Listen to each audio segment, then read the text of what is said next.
திராவிட model அடைந்தால் திராவிடம், அடையாவிட்டால் சுடுகாடு. அடைஞ்சிட்டீங்களா? நீ என்னைக்காவது கோயில்ல போயிட்டு திருநூறு வாங்கி வச்சிருக்கியா?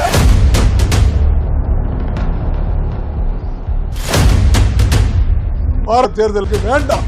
முஸ்லிம் பாய் ஓட்டு எனக்கு போதும், கிறிஸ்துவ ஓட்டு போதும், இந்து ஓட்டு எனக்கு வேணாம் சொல்லு.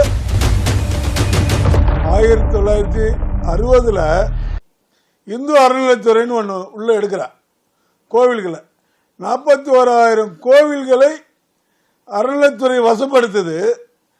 ஆனால் என்ன நடந்தது பாருங்க, இப்போ கணக்கெடுத்து பார்த்தா 30,000 கோவில் இருக்கு. 16,000 கோவில 11,000 கோவில் எங்க போச்சுன்னே தெரியும்.